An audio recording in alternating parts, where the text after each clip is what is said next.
मध्य प्रदेश के जबलपुर में कैलाश गिरी नामक एक बालक था। एक बार वह पेड़ से गिरकर बुरी तरह से घायल हो गया। उसे शीघ्र चिकित्सा के पास ले जाया गया, लेकिन उसके बचने की संभावना कम थी। उसकी माँ ने भी वही किया जो संसार की अनेक माताएं करती हैं। उन्होंने अपने पुत्र की रक्षा के लिए अपने कुलदेवता भगवान शिव से प्रार्थना की, साथ ही यह भी प्रतिज्ञा की कि वे 2000 किलोमीटर पैदल चलकर रामेश्वर दर्शन करने जाएंगी। चिकित्साओं ने तो बालक के बचने की आशा छोड़ दी, परंतु बड़े ही आश्चर्यजनक ढंग से वह बालक शीघ्र ही स्वस्थ हो उठा। परंतु उसकी युवती माता अपनी प्रतिज्ञा पूरी ना कर सकी। वह अपने सांसारिक कार्यों में व्यस्त रही। धीरे धीरे समय काफ़ी बीत गया। वह वृद्ध हो गई। वृद्धावस्था के साथ साथ उसकी नेत्र ज्योति भी क्षीण हो गई और क्रमशः वह अंधी हो गई। अतः उसे अपनी प्रतिज्ञा पूरी ना कर पाने पर पछतावा होने लगा। एक बार उसने अपना खेद अपने पुत्र के समक्ष व्यक्त किया।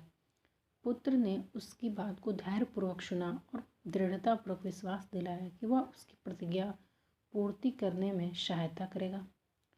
परंतु वह दृष्टिहीन वृद्धा उतनी दूर पैदल कैसे जाए। वह इतना निर्धन था कि उसके लिए किसी वाहन की व्यवस्था कर पाना भी संभव नहीं था, पर वचनबद्धता और दृढ़ता का वह धनी था। उसने श्रवण कुमार मातृ पितृ भक्ति को सुन रखा था, जिसने अपने माता पिता दोनों को कांवड़ में बैठाकर अपने कंधों पर वहन करते हुए तीर्थ दर्शन कराया था। कैलाशगिरी ने भी श्रवण कुमार के समान ही पैदल यात्रा करने का निश्चय किया। उन्होंने भी बांस की कांवर बनाई। उस पर एक ओर उन्होंने माँ के बैठने के लिए गद्दीदार आसन रखा और दूसरी ओर पानी की बाल्टी, डब्बे, खाने का सामान और स्टोव, मिट्टी का तेल, कुछ खास सामग्री और बर्तन आदि रख लिए। इन सब को साथ मिलाकर कुल मिलाकर वजन 134 किलोग्राम हुआ। इस प्रकार यात्रा शुरू हुई। सबसे पहले उन लोगों ने मध्य भारत की दुर्गम नर्मदा नदी की परिक्रमा संपन्न की। तदुपरांत वे लोग पुण्य तीर्थ चित्रकूट, प्रयाग, अयोध्या और वाराणसी गए। अपने यात्रा मार्ग में उन लोगों ने छोटे बड़े लगभग 9000 मंदिरों के दर्शन किए। सन 2004 ईस्वी की मई में वे लोग अपने गंतव्य रामेश्वर पहुँचे। मंदिर के संचालकों ने सैकड़ों भक्तों के साथ उनका यथा योग्य स्वागत किया।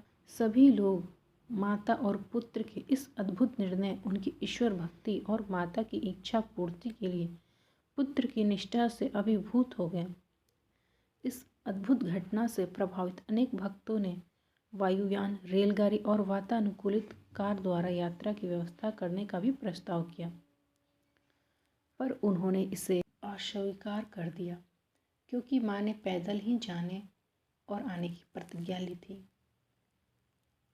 मदुरै के समाचार पत्रों ने यह समाचार विस्तार से प्रकाशित किया, पर माँ और पुत्र दोनों ही विनम्रतापूर्वक अपने प्रचार प्रसार से विमुख रहे।